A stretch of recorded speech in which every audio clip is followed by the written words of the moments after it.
నిన్న ముఖ్యమంత్రి గారు ఒక సాధికారికమైనటువంటి ఒక సమావేశంలో మాట్లాడుతూ ట్రాఫిక్ నిబంధనల ఉల్లంఘనకు పాల్పడి చలాన్లు గనక పోలీసులు వేసినట్టయితే ఆ చలాన్ల అమౌంట్ అంతా కూడా ఆటో డెబిట్ అంటే నేరుగా పౌరుల యొక్క బ్యాంక్ ఖాతాల నుండి పోలీసు వాళ్లే ఆటో డెబిట్ చేసుకునే విధంగా చర్యలు చేపడతాము అని చెప్పని ప్రకటించడం జరిగింది. ఆ వీడియో ఒక్కసారి నేను వాళ్ళ బ్యాంక్ అకౌంట్స్తోని డైరెక్ట్గా డిపార్ట్మెంట్కి సింక్రనైజ్ చేయండి.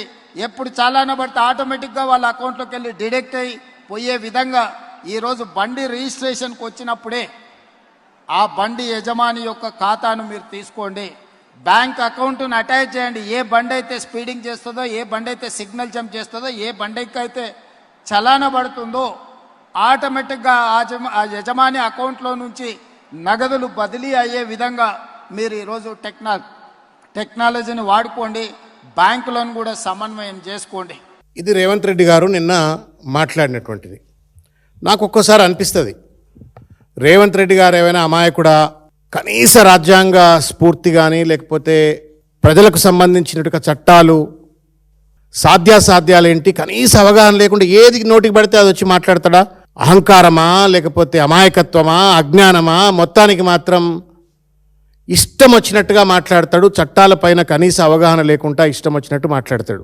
నేను అడుగుతా ఉన్నాను రేవంత్ రెడ్డి గారిని, నువ్వు ముఖ్యమంత్రి అయిన తర్వాత 2 ఏళ్ళు పూర్తయినాయి, ఈ 2 ఏళ్లలో ప్రజలను బాగు చేసే ఒక్క మంచి పని చేసినావా చెప్పు? నువ్వు ఒక్క చట్టబద్ధమైన రాజ్యాంగబద్ధమైన పని చేసినావా చెప్పు? గుండె మీద చేయబెట్టుకొని రేవంత్ రెడ్డి గారు పండుగ ముందు విచ్చలవిడి అవినీతి, దోపిడీ, ఇష్టం వచ్చినట్టు చట్టాలు చేయటం, ఆ చట్టాలను కోర్టులు కొట్టివేయడం, మొట్టికాయలు వేయడం, హైడ్రా పేరు మీద ఇండ్లను విధ్వంసం చేయటం, మూసీ నది పేరు మీద విధ్వంసాలకు పాల్పడటము, గ్రూప్ 1 పరీక్ష లాంటి పరీక్షలు అక్రమంగా నిర్వహించి విద్యార్థుల జీవితాలను బలిపెట్టడము, ఇవాళ ఆఖరికి రోడ్ల మీద ట్రాఫిక్ నిబంధనలు ఉల్లంఘించిండ్రు అని చెప్పని ఆఖరికి డైరెక్ట్గా బ్యాంక్ ఖాతాల నుండే డబ్బులు దొబ్బివేయాలని చెప్పని వాళ్ళ కుట్రపూరితమైన ప్రయత్నం చేస్తూ ఉన్నారు.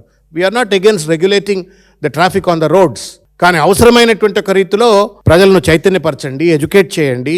ముందు ఆ గుంతలను అయితే బూడ్చవయ్యా రేవంత్ రెడ్డి, నువ్వు చాలాను వసూలు చేసే ముందు ఎక్కడికక్కడ పోలీసు వాళ్ళకు నువ్వు టార్గెట్లు పెట్టి చలాన్లు వసూలు చేస్తూ ప్రభుత్వ ఖజానాన్ని నింపుకుంటూ విచ్చలవిడి దోపిడికి పాల్పడుతూ రోడ్ల మీద గుంతలు మాత్రం పూడ్చవు, పార్కింగ్కు స్పేసు కల్పించావు, ఏమాత్రం నియమ నిబంధనలు అప్రాప్రియేట్గా ప్రజలను చైతన్యపరచుకుంటా ఎడ్యుకేట్ చేయకుండా ఎన్వైరన్మెంట్ క్రియేట్ చేయకుండా చలాన్లను మాత్రం ఆటోమేటిక్గా డెబిట్ చేస్తాము అని చెప్పని మాట్లాడటం మీ మూర్ఖత్వానికి, అజ్ఞానానికి, అమాయకత్వానికి, అవగాహన రాహిత్యానికి, చట్టంపై కనీస అవగాహన లేనట్టుగా వ్యవహరిస్తూ ఉన్నారు. You are a chief minister sir, you are expected to know the law, you are expected to know the constitution. రాజ్యాంగం తెలియాలా, చట్టం తెలియాలా. ఆ కుర్చీలో కూర్చున్న తర్వాత నీ నోట్లకెళ్ళి ఒక మాట వచ్చినట్టయితే అది ఫత్వా లాంటిది, అది ఒక ఆర్డర్. నిన్న కూడా చెప్పిన ఇదే మాట, ఈ చీఫ్ మినిస్టర్ ఒక్క పదం మాట్లాడితే ఆ పదం ఒక ఆర్డర్ లాంటిది. ఆ ఆర్డర్కి ఒక సహేతుకత ఉండాలా, చట్ట నిబద్ధత ఉండాలా, రాజ్యాంగ నిబద్ధత ఉండాలా.